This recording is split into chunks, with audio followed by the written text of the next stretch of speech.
प्रतिपल प्रतिक्षण स्मरणीय, अध्यात्म जगत की उतंग ऊंचाइयों को स्पर्श कर अपने समस्त साधकों को आनंदमयी आत्मज्ञान से जोड़ने वाले पूज्यदाता भगवान के चरणों में प्रणाम।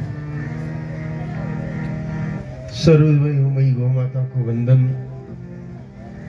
आप सभी उपस्थित भाइयों बहनों को सबको आदर पूर्वक जय गौ माता, जय गोपाल, सभी संत महापुरुषों को सादर वंदन।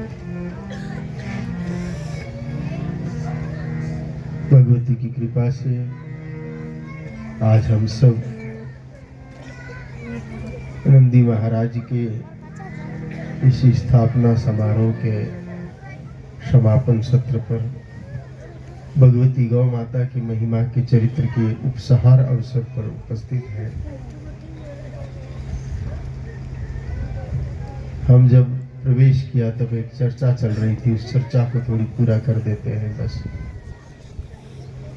ज्यादा कुछ बने न बने, एक रोटी गाय माता को कम से कम दोनों समय रोज जिमानी चाहिए।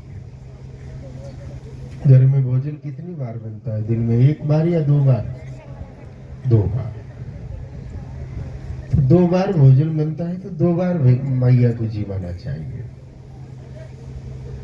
गौ को भोजन कराने का मतलब गाय माता का पेट भरना नहीं है। गाय माता का पेट तो भरेगा चारे से, घास से। हम गैया मैया को भोजन इसलिए कराते हैं कि हमारा अन्न पवित्र हो जाए। अन्न की पवित्रता से मन पवित्र होगा। अब आजकल बाजार की उटपटांग चीजें खा खा के शरीर और मन दोनों को बिगाड़ दिया। पहले तो घर में दूध दही घी छाछ में चूर के मक्की की, बाजरे की, ज्वार की रोटी खा लेते थे। अब आजकल तो यहाँ से निकलते हैं, बांधनवाड़ा चौराहे पर जाते हैं और जब वापस आते हैं तो हाथ में 2-3 थैलियां लटकी रहती है। बाजार की चीजें सिर्फ शरीर ही नहीं खराब करती, मन को भी खराब करती है। उससे बचने की कोशिश होनी चाहिए। और हमारा जो भोजन है उसकी पवित्रता भी कायम रहनी चाहिए। इसलिए एक नियम तो हर हिंदू को, जो भगवान को मानता है, हनुमान जी को मानते हैं, राम जी को मानते हैं, कृष्ण जी को मानते हैं, देव जी को मानते हैं, तेजा जी को मानते हैं, रामदेव जी को मानते हैं, ऐसे हिंदू परिवारों को एक नियम तो बनाना पड़ेगा कि हमारे घर में रोटी बनेगी तो पहले एक रोटी हम गौ को खिलाएंगे और प्रेम से खिलाएंगे। रोटी भी कौन सी? पहली रोटी नहीं खिलानी। ज्यादातर लोगों के दिमाग में ये बैठा दिया है कि पहली रोटी गाय को दो।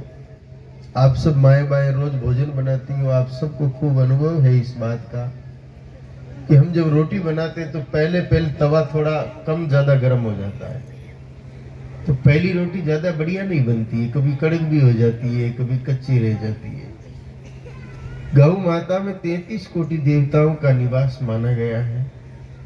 हमारे बड़े बुजुर्ग, हमारे पूर्वज, हमारे ऋषि मुनि, हमारे साधु संत ये कहते रहे हैं कि गवा मंगे तिष्ठन्ति भुवनानि चतुर्दश, कि गौ के शरीर में तो 14 भुवन है और सभी देवी देवताओं का निवास है। तो देवताओं को जो भोग लगना है वो अच्छी चीज का लगना चाहिए। इसलिए 2-3 रोटी सीखने के बाद बढ़िया वाली जो रोटी हो, अच्छी वाली, ऐसी सुंदर चोखी रोटी देख करके प्रेम से गऊ को खिलाओ और बाद में घर वालों को खिलाओ। गऊ को एक रोटी देंगे तो जितने भी देवता है सब तृप्त हो जाते हैं, धाप जाते हैं। यूं समझ लो कि हमने एक रोटी गऊ को खिलाई, जितने भी देव दियाड़ी है सबका सवामणी हो गया। इतना फल मिलता है एक रोटी गऊ को देने से।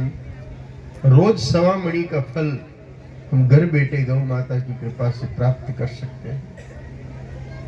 तो रोज गऊ को रोटी दो, गौ माता को प्रणाम करो, गऊ के दर्शन करो। ये बड़ा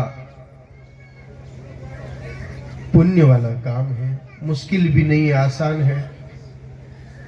गंगा नहाने के लिए हरिद्वार जाना पड़ता है, लेकिन घर में ही गाय खड़ी है, वो गंगा का ही रूप है।